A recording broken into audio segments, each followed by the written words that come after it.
Most people will never experience the pain and hardship of living rough, but the reality for those who do is cold and lonely and dangerous. Unfortunately, this is the case for far too many people in Calgary. We won't turn our backs on Alberta's most vulnerable citizens. We won't turn a blind eye to the criminals who prey on them, and we won't allow misery and despair to have a home in our cities. We have a solution, and we know it works. In Edmonton, 7 ministries joined with local social service agencies and Indigenous leaders to create Alberta's first navigation and support center.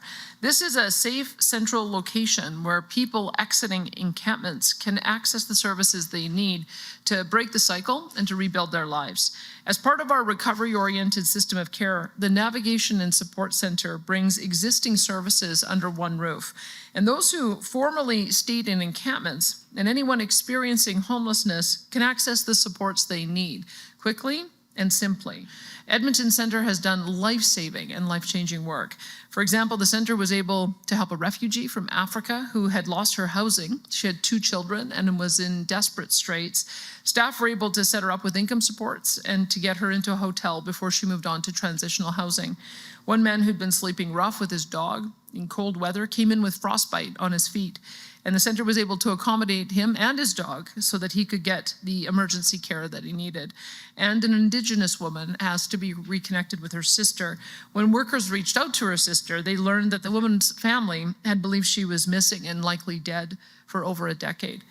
We want to see more successes with these kinds of interventions, and I'm so pleased to announce that we will be adding a similar navigation and support center here in Calgary. We'll staff the center with people trained in healthcare and housing and shelter supports and Indigenous supports. Clients will receive proper medical care for their wounds and referrals for mental health and addiction treatment. They will find the stability of secure living arrangements.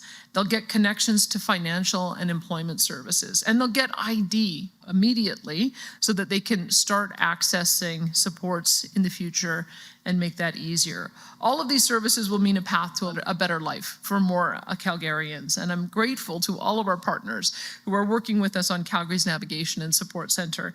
This openness to new solutions testifies to everyone's compassion and your determination to resolve the crises that are damaging so many lives.